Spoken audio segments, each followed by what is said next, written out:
Factory में कैसे बनती है रॉयल स्टैग की दारू? क्या दारू को सड़ाकर बनाया जाता है? क्या दारू बनाने में सूअर और गाय की चर्बी का इस्तेमाल होता है? आखिर कैसे दारू को इतना बढ़िया टेस्ट मिलता है? दारू की खुशबू लाने के लिए इसमें क्या मिलाया जाता है? और रॉयल स्टैग की दारू बनने में आखिर कितना समय लगता है, जानेंगे आज की वीडियो में। बस आप बने रहिएगा अंत तक हमारे साथ। रॉयल स्टैग भारत में सबसे पॉपुलर ब्रांड्स में से एक है। हर शाम रॉयल स्टैग की बोतल के साथ लोग महफिल जमाते हैं। रॉयल स्टैग की विस्की में एक अलग ही नशा होता है जो लोगों को झूमने पर मजबूर कर देती है। रॉयल स्टैग फैक्ट्री में कैसे तैयार होती है ये हम आपको डिटेल में बताएंगे, लेकिन पहले भारत में दारू से रिलेटेड कुछ मजेदार बातें आपको बता देते हैं। विस्की कंजप्शन के मामले में भारत दूसरे नंबर पर आता है। साल 2022 में भारत में कुल 140 मिलियन विस्की की बोतल बेची गई थी। भारत में विस्की सन 1820 के दशक में अंग्रेज लेकर आए थे और इंडिया में इसे दिल खोलकर लोगों ने पसंद किया। आज विस्की लोगों की जिंदगी का एक हिस्सा बन चुकी है। इसे एक लाइफस्टाइल प्रोडक्ट के तौर पर भी देखा जाता है। इसे एक स्ट्रेस और पेन रिलीवर के तौर पर भी देखा जाता है। शाम ढलते विस्की की बोतल खुलती है, ग्लास में डाली जाती है और फिर सोडा, पानी, कोल्ड ड्रिंक और बर्फ के साथ मिलाकर इसका लुत्फ उठाते हैं। साथ में 4 यार बैठे हो तो विस्की पीने का मजा ही कई गुना बढ़ जाता है। विस्की का आविष्कार किसने और कब किया, इस बारे में सटीक जानकारी किसी को नहीं है, लेकिन इतिहासकारों की माने तो 700-800 ईसा पूर्व के दौरान चीन पे सबसे पहले विस्की का आविष्कार किया गया था। कुछ लोग इसका श्रेय चीनी मॉन्क्स को भी देते हैं। उस समय दवाई के तौर पर विस्की का इस्तेमाल शुरू किया गया था, लेकिन जब यह विस्की स्कॉटलैंड पहुंची तो इसका इस्तेमाल अन्य कई तरीकों से किया जाने लगा। विस्की अनाज को सड़ाकर तैयार की जाती है। सबसे पहले स्कॉटलैंड में ही विस्की बनाने को लेकर कानून लाया गया था। वहीं बात करें रॉयल स्टैग की तो ये भारतीय कंपनी द्वारा ही बनाई जाती है, जिसकी शुरुआत साल 1995 में हुई थी। आज मार्केट में कई प्रकार की विस्की मौजूद है, जैसे single malt whisky, bourbon whisky, rye whisky, Japanese whisky, Irish whisky वगैरह वगैरह। इन सब विस्की बनाने का प्रोसेस लगभग एक जैसा ही होता है, केवल इनके इंग्रेडिएंट्स में थोड़ा सा फर्क आ जाता है। जैसे सिंगल मॉल्ट विस्की में केवल गेहूं का इस्तेमाल किया जाता है, तो वहीं बर्बन विस्की में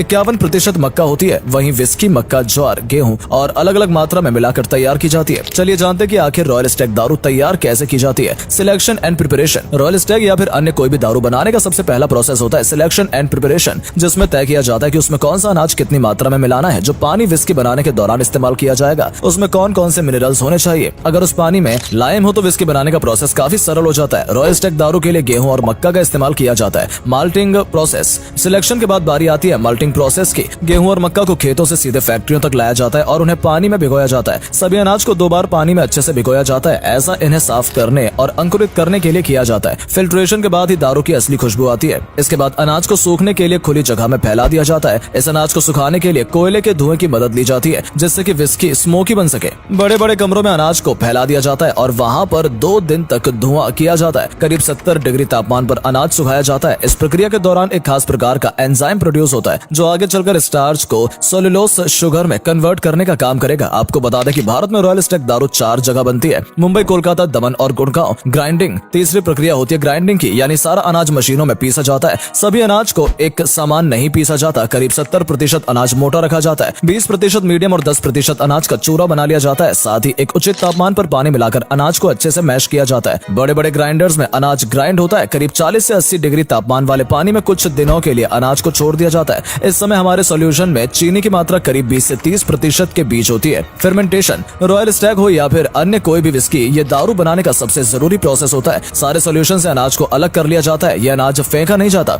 बल्कि इन्हें जानवरों के चारे के तौर पर इस्तेमाल किया जाता है। रॉयल स्टैग बनाने की प्रक्रिया में प्रतिशत से भी कम वेस्टेज होती है। गाय को दिया जाने वाला मटेरियल बिल्कुल ठीक होता है, क्योंकि अभी तक अल्कोहल बनने की प्रक्रिया शुरू नहीं हुई होती। अब सॉल्यूशन में यीस्ट मिलाया जाता है, जिससे अल्कोहल बनाने की प्रक्रिया शुरू हो जाती है। स्टार्च फर्मेंटेशन के जरिए सेलुलोज से शुगर में कन्वर्ट होने लगता है। डिस्टिलाइजेशन। अब सारे लिक्विड को कॉपर के बड़े बड़े कंटेनर्स के अंदर डाला जाता है। इस सॉल्यूशन को आप रॉ अल्कोहल कह सकते हैं, लेकिन अभी ये पीने योग्य नहीं है। यह जहरीला होता है, क्योंकि इसमें एथेनॉल के साथ साथ मेथनॉल का भी मिक्सर होता है, तो जानलेवा जो होता है। कई बार आप जहरीली शराब पीने के कारण मौत की खबर भी समाचारों में सुनते होंगे। ये इसी मेथनॉल के पीने के कारण होता है। सॉल्यूशन को कॉपर के कंटेनर्स में डालकर गर्म किया जाता है। एथेनॉल 70 से 80 डिग्री सेल्सियस पर इवेपोरेट होने लगती है। कंटेनर्स के ऊपर एक पाइप लगा होता है जो सारी भाप को एक दूसरे कंटेनर में पहुंचाता है। वहां पर भाप को ठंडा किया जाता है, जिससे वो एक बार फिर लिक्विड की फॉर्म में आ जाता है। इस लिक्विड में अल्कोहल की मात्रा करीब 40 से 60% होती है। यदि अल्कोहल की मात्रा इससे अधिक हो तो उसके अंदर पानी मिला दिया जाता है। अब वैसे तो हमारी विस्की बनकर तैयार है, लेकिन रॉयल स्टैग की अपनी एक अलग वैल्यू है। ये एक ब्रांड बन चुका है और इसे और अच्छा और बेहतर बनाने के लिए ओक की लकड़ी से बने बैरल्स के अंदर इन्हें स्टोर किया जाता है। आपने सुना होगा कि दारू जितनी पुरानी होती है उतनी ही लाजवाब होती है, उतना ही ज्यादा नशा उसके अंदर होता है। इसलिए दारू को कुछ साल तक कंटेनर्स में स्टोर किया जाता है। इन बैरल्स को अंदर से जलाया गया होता है। ये सब विस्की को एक अच्छा टेस्ट देने के लिए किया जाता है। कई विस्की ऐसी भी हैं जिन्हें बैरल्स में स्टोर करने के बजाय डायरेक्ट बॉटल्स में पैक करके बेच दिया जाता है, या फिर कुछ दिनों के लिए विस्की बैरल्स में स्टोर की जाती है। स्कॉच विस्की, जिसकी जिसकी पूरी दुनिया दीवानी है, उसे कम से कम 3 सालों तक बैरल में स्टोर किया जाता है। 3 साल तक स्टोर की जाने वाली विस्की के ऊपर ही स्कॉच विस्की का लेबल लगाया जा सकता है। लेकिन भारत में विस्की की खपत और डिमांड इतनी अधिक है कि बिना स्टोर किए ही विस्की को मार्केट में बेचने के लिए रवाना कर दिया जाता है। हालांकि रॉयल स्टैग भारत की उन चुनिंदा दारुओं में से है जिन्हें 3 साल तक स्टोर किया जाता है, इसलिए इसकी गिनती स्कॉच विस्की में होती है। दुनिया भर में रॉयल स्टैग विस्की के करीब 25 मिलियन केसेस हर साल बेचे जाते हैं और